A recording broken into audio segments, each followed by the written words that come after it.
1987 was a very quiet year for the Harley-Davidson Sportster XL. We can forgive it that though because, as we've seen, 1986 was such a momentous year as Evolution engine finally arrived for the Sportster. The world had been waiting for years for this development, even if the world hadn't been aware of it, but the need for a modern aluminium engine Sportster was paramount and had finally become reality. Comparing the furore that was the year of the Sportster 1986, our Sportster year 1987 seems positively mellow. But it certainly wasn't silent. The second glorious year of the Evolution era Sportster did offer one special model and another significant, even pivotal element. 1987 marked the 30th anniversary for the Harley-Davidson Sportster XL. So a limited production special edition bike was inevitable. In fact, this wasn't the only anniversary edition this year because the legendary Lowrider was 10 years old. Its anniversary bike, called the Lowrider Custom, sported a solid rear wheel, small headlight, black engine and a large diameter 21-inch front wheel. Gorgeous, obviously. The Sportster anniversary bike is also gorgeous, also obviously. This awesome example was auctioned in mid-2024 by Excalibur Motorsports. It's a standard XLH 1100 with all the sexy 1100 extras, twin clocks, dual seat, passenger footrests, but also with the new paint and 30th anniversary transfers. Only 600 anniversary Sportsters were produced, making this pristine example a rare and precious find. Note that it has only 19 miles on the clock. It didn't sell. I wonder how much the reserve was. Even though 1987 marked the second magnificent evolution year for the Sportster XL, we must cast a wistful glance back into the wonder that was the age of the Ironhead. Although the Ironhead Sportster was now removed from Harley-Davidson production, it wasn't forgotten. How could it be? The legacy of Sportster XL continued even more strongly, and 1987 saw one almost legendary element of that legacy emerge, or re-emerge, into the Evolution era. It first emerged in 1979 as a classic expression of Harley-Davidson-ness and Sportsterism. The motor company has long been recognised as the leader in motorcycling nomenclature. That is, they call their bikes some great names. You don't need to be a motorcyclist to know what an Electroglide is. Anyone who's ever been to the cinema will know that Arnold Schwarzenegger's Terminator rode a fat boy off the bridge into the fully paved and dry Los Angeles River. And there is the ever-popular Road King, not to mention the Sportster. In 1979, a new name arrived to decorate the Harley-Davidson Wall of Fame, the Hugger. There's a deal of confusion about this model, much of it caused by Harley themselves, as this Hugger advert reveals. The confusion here is because, rather irritatingly, Hugger wasn't an official Sportster model at all. In 1979, there were 3 Sportster XLs, the XLH, the XLCH and the XLS, all 1000cc Ironheads. In 1980, that number reduced to just 2 as the XLCH model was finally dropped from the lineup. The XLH and the XLS remained as the only 2 models until 1983 when the hugely popular XLX joined the lineup, along with the ill-fated XR. There's no mention of a Hugger model anywhere, which begs the question, what on earth were Harley-Davidson advertising in the 1980 model year? The answer is that Hugger was not a Sportster model per se, it was actually an option package. That meant that customers were free to buy the base model Sportster, the Ironhead XLH 1000, and then equally free to spend the extra on the Hugger accessory options. In fact, the Hugger package was as minimal as possible. It included shortened rear shock absorbers with padding removed from the seat making it thinner and slightly narrower. That's it. Although the advert proudly proclaims the new, smaller 16-inch rear wheel and fat tyre, in reality the 16-inch rear wheel was fitted to all Sportsters from then on. Subsequently, it was supplemented with 17-inch rear wheels on a couple of models in the 21st century. Regardless of what amounted to a rather half-hearted, although effective attempt at making the Sportster lower, it was still an important innovation, for want of a better word, as the idea of a low-down, narrow-minded motorcycle is very significant, especially for a Harley-Davidson. The Hugger, so called because its low ride height meant it hugged the road, represented a Sportster equivalent to the fabled Low Rider, which has been a Harley bestseller for almost the last 50 years. A motorcycle with a low seat height is very comfortable, especially if that motorcycle is very large and very heavy, which are both Harley-Davidson hallmarks. It means that shorter riders who desire the big bike format can still feel as comfy as possible, and of course, a low-slung motorcycle is, like, really cool, man. A low Sportster was therefore essential and, eventually, unavoidable. Regardless of the essential nature of a low Sportster, in fact, the first Hugger options didn't sell very well at all. I can't find out exactly when the Hugger option pack was removed, but certainly by the time the Evo Sportsters emerged, the Hugger options were gone, and it seems, long before that, meaning that the fabled Ironhead Hugger had a very short life. But that didn't mean it was a bad idea, far from it. In spite of the low sales of the Ironhead Hugger option, Harley decided to reintroduce the Hugger for 1987, although this time the official Hugger model would benefit from a far more thorough redesign. The new 883 Hugger was, obviously, an Evo Sportster. To reduce the seat height, Harley lengthened the swing arm by half an inch, 12mm or so, which gave a slightly steeper angle to the rear shocks, which in turn lowered the seat height, a much neater solution than just using shorter shocks.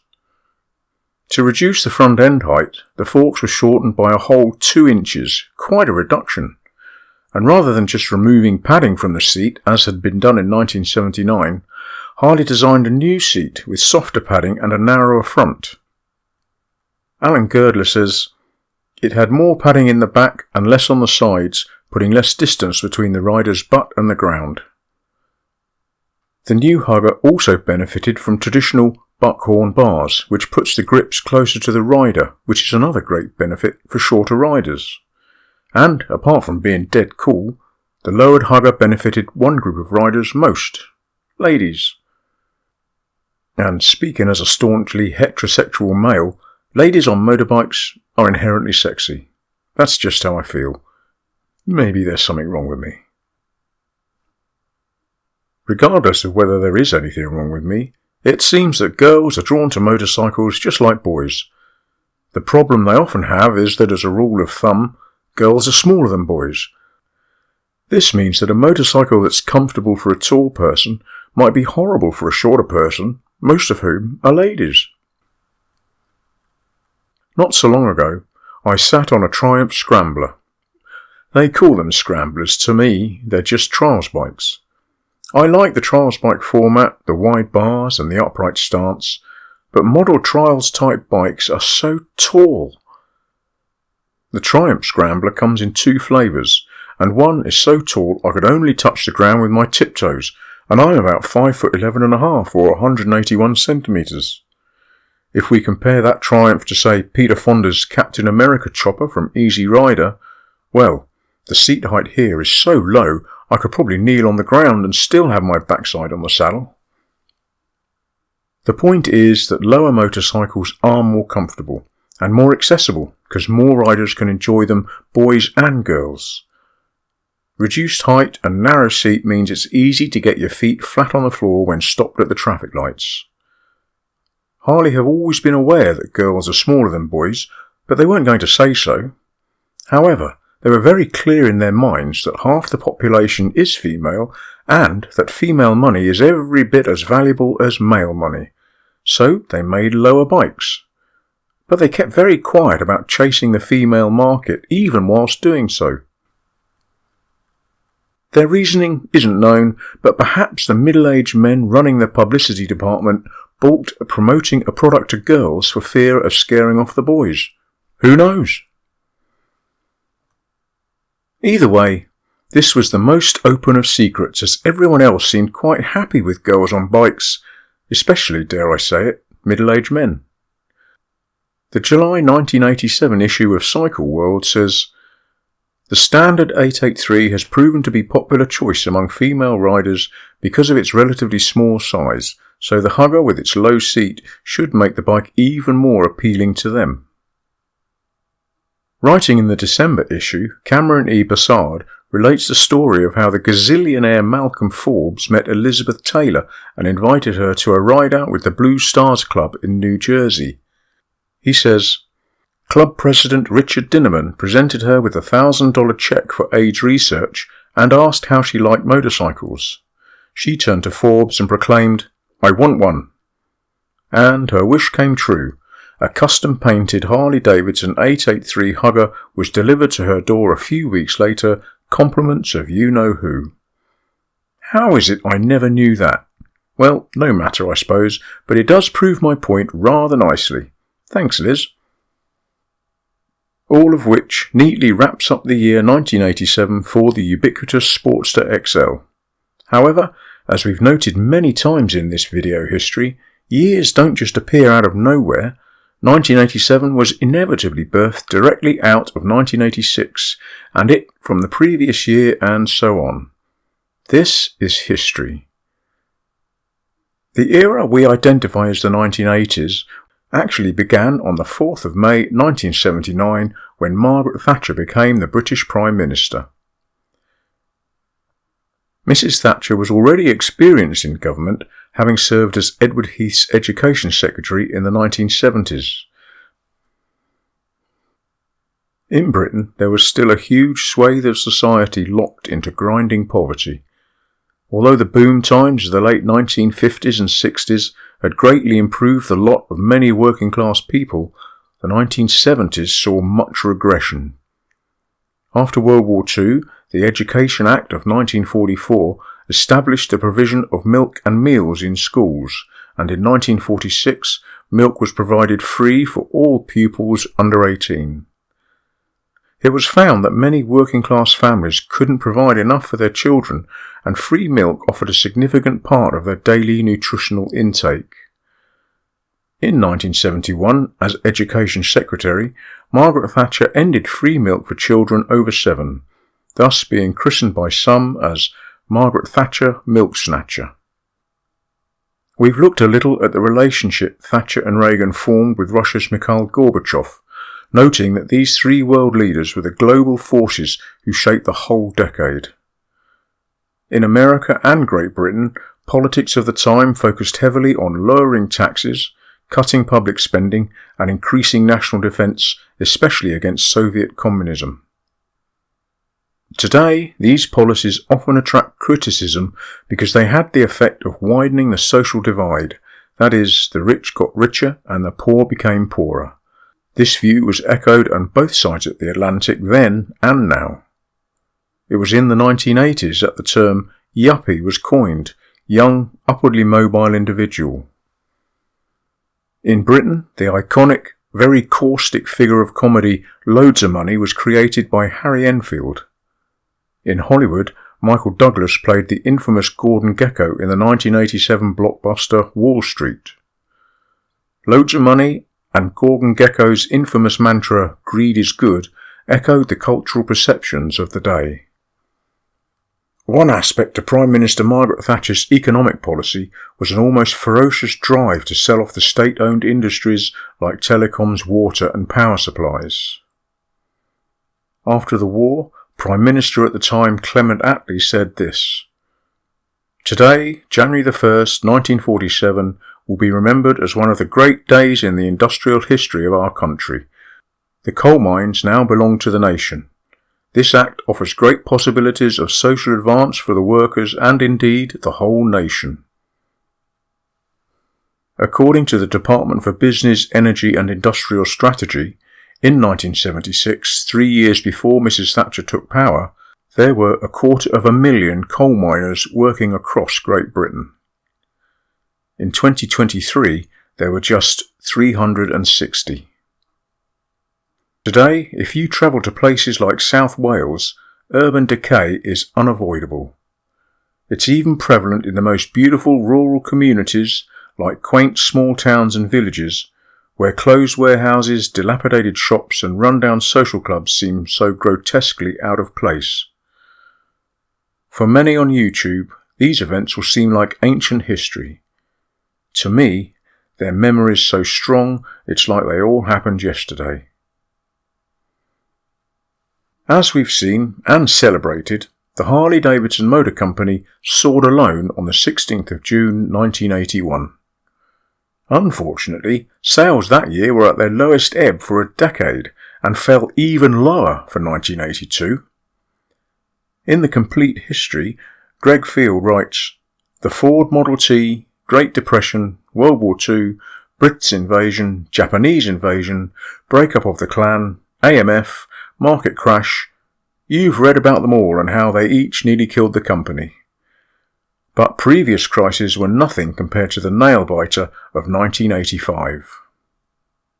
This sounds somewhat bizarre when the new engine, the gorgeous Evolution V2, had been a huge success since its release a year earlier, and incredibly, even during the motorcycle industry's recession in the 1980s, Harley's sales increased greatly in 1984 because of the fab new engine. But back in 1982, the motor company, obscenely in debt after the buyout, saw sales so low they had to reduce production by nearly half. Borrowing money is stressful. Borrowing mega millions to try and save a great old company must ramp those stress levels off the scale. For those brave enough to do that, like Vaughan Beals and his Harley-Davidson management team, the massive stresses must be compounded by the complications. To borrow large sums inevitably means agreeing to strict, complicated financial contracts with Satan and his evil minions, the bean counters.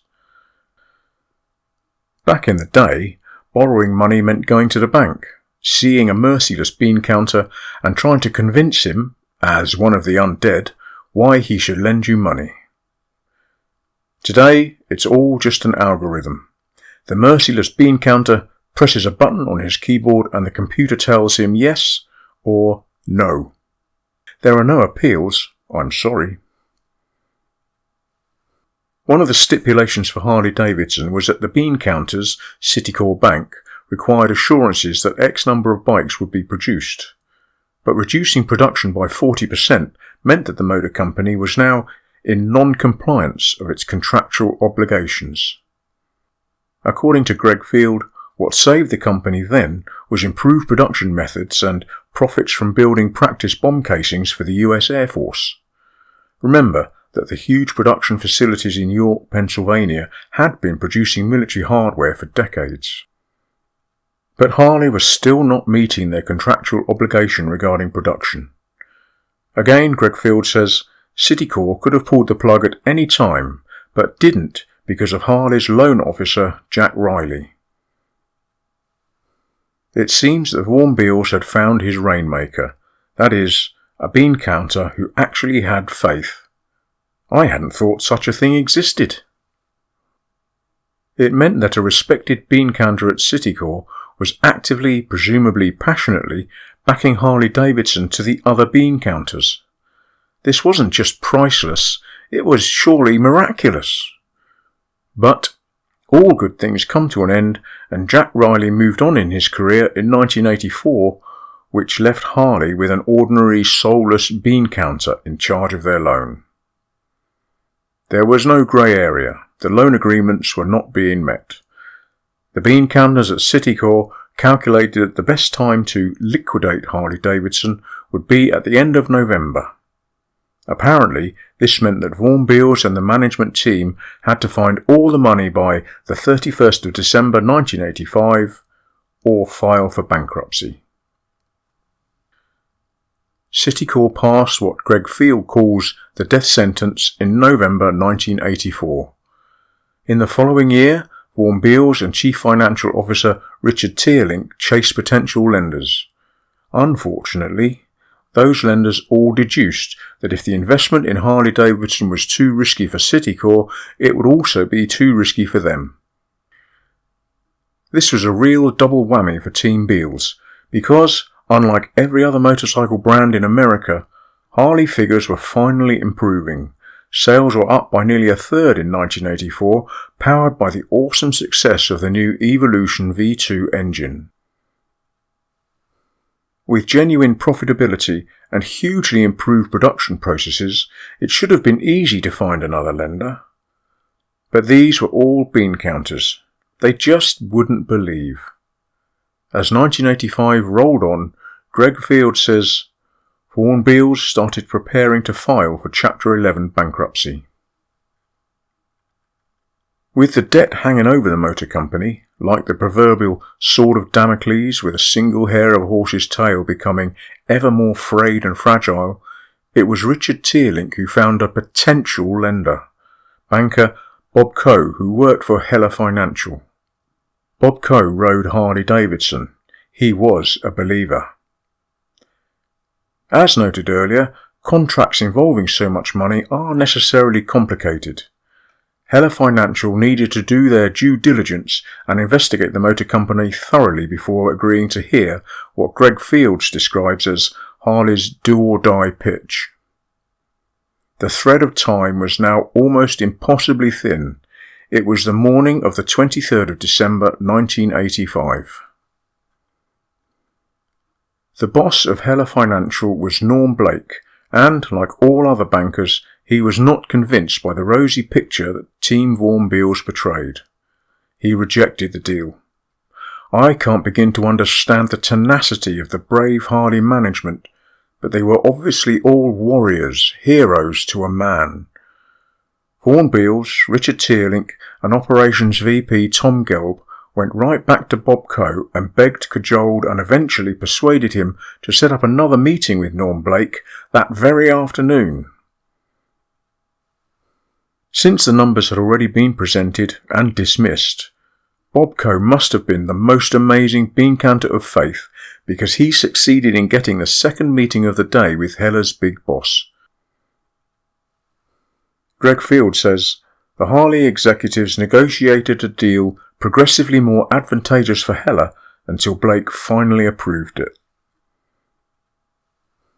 From then on, surely it was just plain sailing. After all, the deal was done. But no, of course not. With the deal agreed, all that remained was signatures on paper and money to be transferred. Normally, a relative formality, but this was just 2 days before Christmas. According to Greg Field, the 31st of December became the longest day of Rich Teerlink's life. Several times that day, one of the parties told him it couldn't get its part done in time. He adds that, in the end, there were just minutes left before bankruptcy. But Harley-Davidson was saved again. With such a monumental turnaround, Team Vaughan Beals saw only one way forward. They were advised to go public. Inside 6 months from Heller's financial last best hope salvation for Harley, the motor company listed itself on the Nasdaq Stock Exchange, paid off the bankers, and, as Tom Gelb says, we finally controlled our own destiny. Thus, 1986 marks the birth of the modern Harley-Davidson Motor Company. In our modern world, there seem to be only 2 types of mega-successful multinational companies. Those whose shares are traded on the stock exchanges of the world, and those who are ruled and owned by a single individual or dynasty.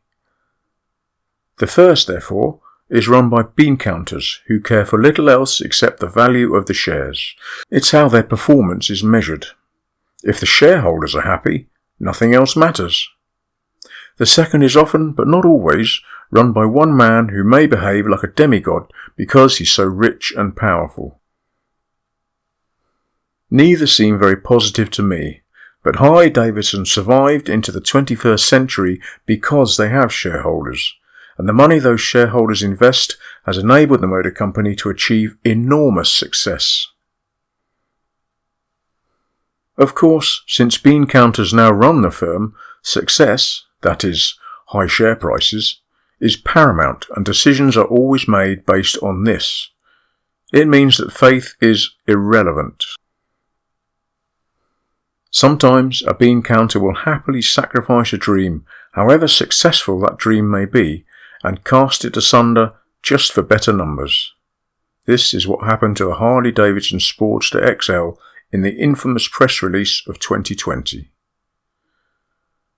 Back in 1987, the motor company and the Sportster were riding the crest of a wave. Although motorcycle sales across the world were at a low ebb, Harley-Davidson alone were bucking the trend, helped in no small amount by the stock market boom and the motor company's own share issue. This period in America marked a sustained period of economic growth until the Black Monday crash of October 1987. Up until then, economic policies pursued vigorously and aggressively by both Ronald Reagan and Margaret Thatcher fueled that growth.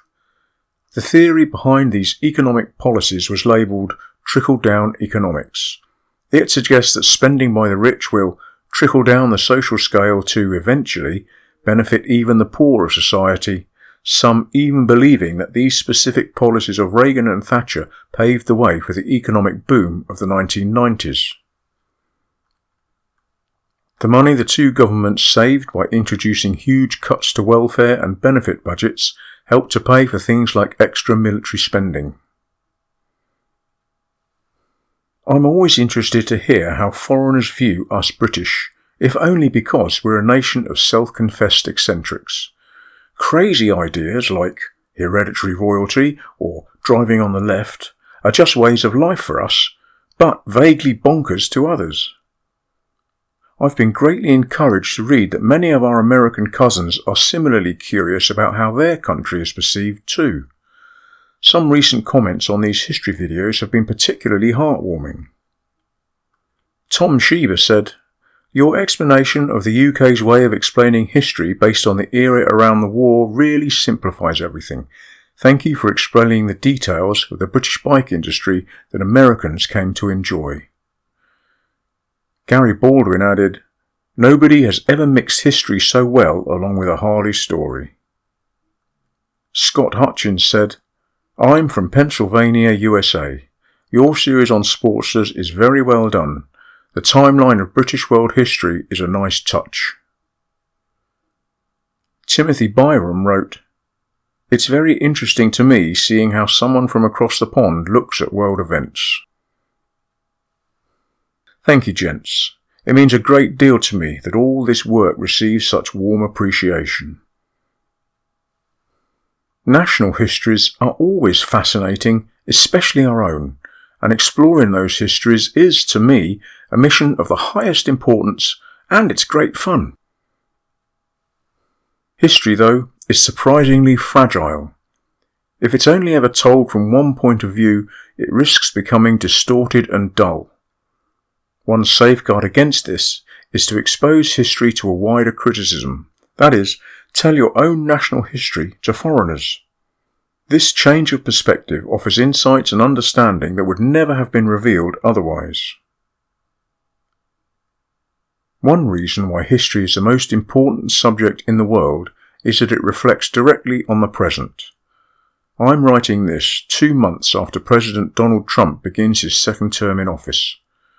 From my British, European worldview, Donald Trump seems to take all the worst policies of the Reagan-Thatcher era and explode them in scope exponentially, benefiting the richest individuals and companies at the direct expense of the poorest in the world, and in America.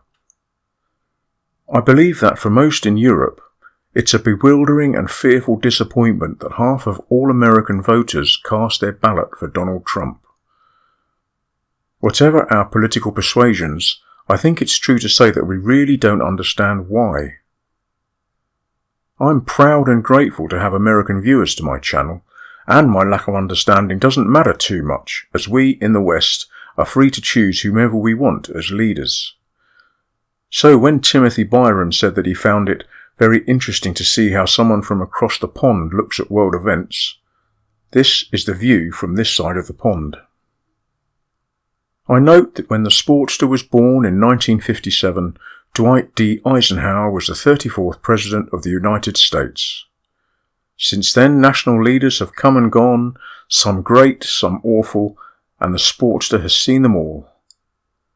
The motor company fought and struggled until 1986, when it finally became the master of its own destiny, or at least a master that does the bidding of its shareholders. It is the modern world, one where bean counters rule because they work relentlessly to make money or take power, or both. Unfortunately, bean counters are therefore bound to be successful, but the cost is inevitably going to be high for the rest of us, as it has been for the Sportster XL. At least that price would not have to be paid for 3.5 decades though, because as the 1980s move into the 1990s, the Sportster continues to go from strength to strength, as does the Harley-Davidson Motor Company.